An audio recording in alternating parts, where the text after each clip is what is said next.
আমরা কি আজকে বন্য প্রাণীর চেয়ে অধম? একটা হরিণ মারলে পারে তার জেল হচ্ছে 10 বছরের।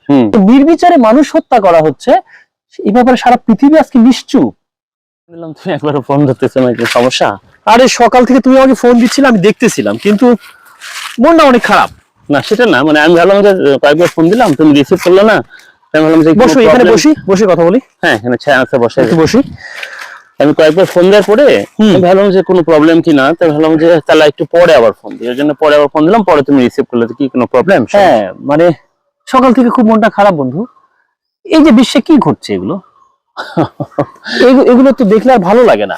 মানে একজন মানুষ হিসেবে, রক্তে মাংসে গড়া মানুষ হিসেবে এগুলো দেখলে পারে তুমি কি বলো যে আসলে কারো ভালো লাগার কথা? না, ভালো, মনটা আমারও খারাপ। আমি আসলে তোমাকে ওইভাবে বলিনি বা প্রকাশ করি। আমি এই কষ্টগুলো নিজের মধ্যেই চাপা রাখছি আর কি। আমি ফেসবুকের কল্যাণে তো দেখা। হ্যাঁ হ্যাঁ, সেটাই। যার কারণে যে দৃশ্যগুলো দেখলাম, এই যে বোম্বিং, একটা শহর ধ্বংস করে দেয়া হচ্ছে, সারা পৃথিবী সবাই কেন জানি নিশ্চুপ। মানে এই যে ধ্বংসাবশেষ, এই যে হিংসাত্মক ধ্বংসযজ্ঞ, একটা যুদ্ধ, মানে যুদ্ধ মনে হচ্ছে এখন আমাদের একটা নেশা পেশায় একটা পরিণত হয়ে গেছে না ব্যাপারটা। পৃথিবীটা মানে পৃথিবীটা তো মানুষের এই পৃথিবীতেই আমাদেরকে সৃষ্টিকর্তা আল্লাহ, ঈশ্বর, গড যেটাই বলি না কেন, আমাদেরকে পৃথিবীতে পাঠিয়েছে। পৃথিবীতে মানুষের বসবাসযোগ্য করেই তো পাঠিয়েছে। এই পৃথিবীতে মানুষ বসবাস করবে, অন্যান্য জীব জানোয়ার সবাই থাকবে, এটাই তো স্বাভাবিক। এটাই স্বাভাবিক। কি ঘটলো দেখো, যে রমজান মাসে তারা যুদ্ধবিরতি করলো। রমজান মাসে যুদ্ধবিরতি করে তার একদিন বা 2 দিন পর কোন রকম নোটিশ ছাড়া হঠাৎ করে আক্রমণ, এবং সেই ধ্বংসযজ্ঞটা কি পর্যায়ে! আজকে গাজার শহরটা একদম ধ্বংসস্তূপে পরিণত হয়েছে, মানে ভয়াবহ। মানে আমি ওই যে দেখলাম না যে বোম্বিং, হ্যাঁ, এবং আমি কালকে দেখলাম যে একটা ইয়েতে যে 20 সেকেন্ড পর পর কিছু কিছু বোম্বিং হচ্ছে, এবং দেখলাম যে মানুষ হেঁটে যাচ্ছে, উপর থেকে ড্রোন দিয়ে মানুষকেও মারা হচ্ছে। মানে এই জন্য বন্ধু আমার এত মনটা খারাপ। এমনটা আসলে এটা খারাপ। এটা দেখো, ধর্ম বর্ণ নির্বিশেষে যারা এই দৃশ্যগুলো দেখছে না, যাদের চোখের সামনে বারবার ফেসবুক অন করলে এই দৃশ্যগুলো আসছে, এখানে ধর্ম থাকার কথাই না। মানুষ, ধর্ম কি এখানে? তো আসলে মানুষের জন্য তো মানুষ। চলো উঠি একটু কথা বলি। আসলে মানে এই আমি বুঝতে পারছি তোমার মন খারাপের বিষয়টা, আমার বুঝতে পারলাম যে এতক্ষণে যে আসলে এই যে বন্ধু ভ্রাতৃত্ব, হ্যাঁ হ্যাঁ, মুসলিম যে ভ্রাতৃত্ববোধ আমরা বলে থাকি এবং ধর্ম তাই বলে, একজন মুসলমান আরেক মুসলমান ভাই। আজকে এই ভ্রাতৃত্ব কোথায়? মানে তুমি বলতে চাইছো পৃথিবীতে অনেক আরো মুসলিম কান্ট্রি আছে, শক্তিধর, বিশেষ করে সৌদি আরব, হ্যাঁ, তারপরে তুরস্ক, তারপরে দুবাই, কাতার, মানে এই যে ফিলিস্তিনের এই যে দুর্দশা, এই যে চরম দুর্গতি, এর মধ্যে তাহলে এই ভাইগুলো কোথায় গেল? এই ভ্রাতৃত্ব কোথায় গেল? এই ভাইগুলো যদি বলতো যে আমার ভাইয়ের গায়ে হাত দেওয়া যাবে না, বা ধরো সুন্দরবনে আমরা একসাথে সবাই গিয়েছি, একটা টাইগার আক্রমণ করেছে, সবাই মিলে যদি ঝাঁপিয়ে পড়ে, তাহলে টাইগার তো পালাবে, অবশ্যই পালাবে। তো এই টাইগার গুলো আজকে কোথায় গেল? সেই ভ্রাতৃত্ব কোথায় গেল? সেটা এগুলো তো আসলে কি বন্ধু জানো কি, এগুলো এক ধরনের বিজনেস পলিসি।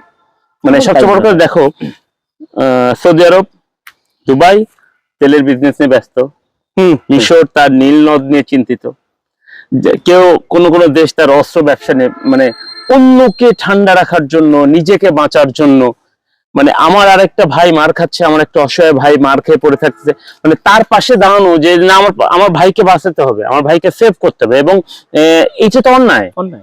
এই কথাটা বলার মতো সৎ সাহস কি এই শক্তিশালী দেশগুলোর নাই? আজকে মসজিদ ধ্বংস হয়ে যাচ্ছে, আজকে মানুষের থাকার মিনিমাম যে জায়গাটুকু, সেই জায়গাটুকু নাই। ছোট ছোট বাচ্চা, শিশু, কি করুন চিন্তা করো ওখানে। মানে আমার তো মনে হয় সব দিয়ে মানুষ মারা যাচ্ছে বেশি।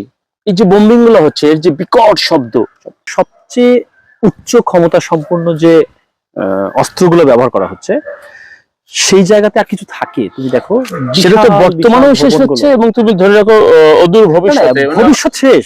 মনে আছে এই দেশের ভবিষ্যৎ বলে আপাতত কিছু দেখছি। দ্বিতীয় বিশ্বযুদ্ধে যখন যে হিরোশিমায় যে বোমাটা পড়েছিল, তারপরে কত বছর তাদের এটা সাফার করতে হয়েছে। সেজন্যই এই যে সারা পৃথিবীতে একটা সংঘ আছে, জাতিসংঘ মানে এর কাজ কি?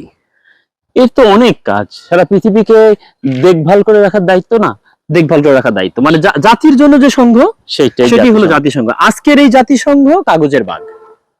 মানে জাতির জন্য, যে জাতির উপকারের জন্য, জাতির প্রয়োজনে, জাতির উন্নয়নের জন্য যে সংঘ তৈরি করা হয়, সেটা জাতিসংঘ, স্বাভাবিক।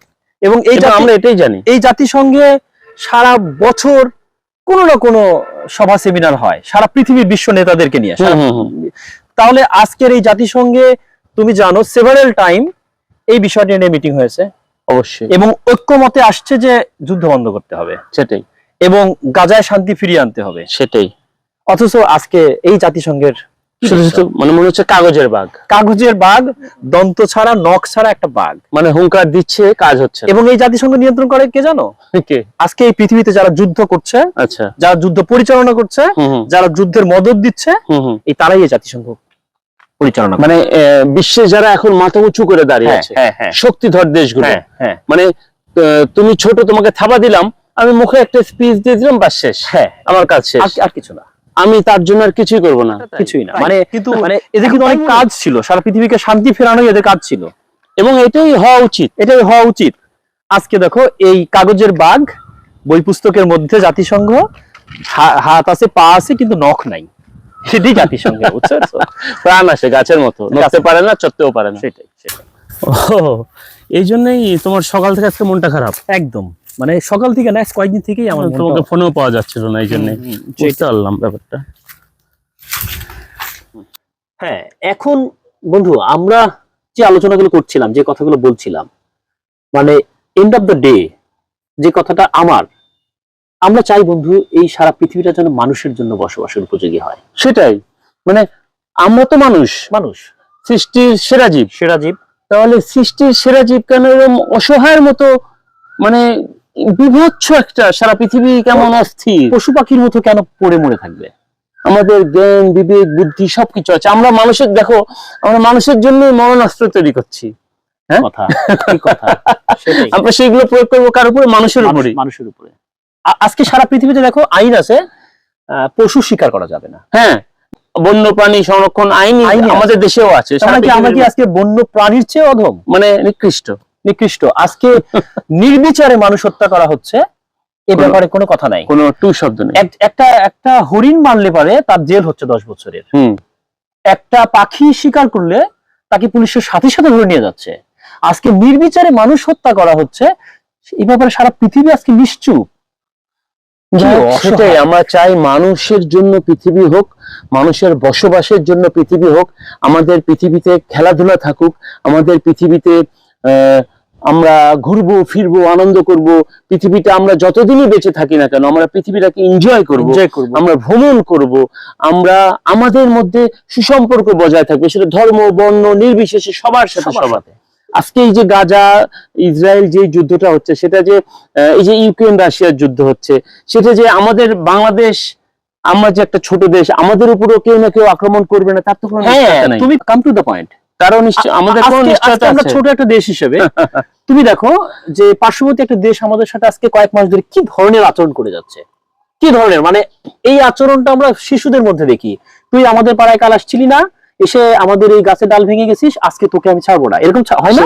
স্কুলে বাচ্চারা যেভাবে মারামারি করে না, এরকম একটা অবস্থা। কালকে আমাদের বাংলাদেশে তো নিরাপদ না, সেটা বলছি যে আজকে মানে কালকে যে আমার বা আমাদের দেশের হবে না, এর তো কোনো নিশ্চয়তা নাই। এই জন্যই বলছি যে মানে তোমার আমার মানে গল্পে, এই যে আমরা গল্প করলাম এতক্ষণ, সেটাই যে আসলে পৃথিবীটা শান্তিময় একটা পৃথিবী হোক, এবং হচ্ছে ইউক্রেন, রাশিয়া, ফিলিস্তিন, ইসরায়েল, এইসব দেশের শিশুরা যেন নিরাপদে ঘুমাইতে পারে, সারা পৃথিবীর শিশুরা যেন নিরাপদে ঘুমাইতে পারে। আপাতত এদের কথা এই জন্য আমি ধরে বলছি, কারণ এই দেশগুলো অস্থির, শিশুরা যেন নিরাপদে ঘুমাইতে পারে, আজকে মানুষ যেন 3 বেলা খেতে পারে, সেটাই, মানুষ যেন চিকিৎসা পায়, মানুষ যেন পশু পাখির মতো রাস্তায় পড়ে না থাকে, এবং সেই মানুষগুলো যেন সুন্দর একটা আগামী পায়, সেটাই, এবং সুন্দর একটা শান্তিময় পৃথিবী যেন আমরা পাই।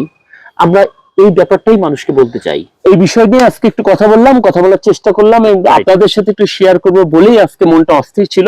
এবং আমরা চাই আমাদের পৃথিবীতে আমরা সবাই সুন্দরভাবে বেঁচে থাকবো, আমাদের পৃথিবীটা হবে আগামীর জন্য নিরাপদ পৃথিবী, এবং আমাদের ভবিষ্যৎ প্রজন্ম যারা আসবে বা যারা এসছে তাদের জন্য যেন আরো নিরাপদ হয়, এবং তারা যেন একটা সুন্দর পৃথিবীতে হেসে খেলে জীবনযাপন উদযাপন করতে পারে।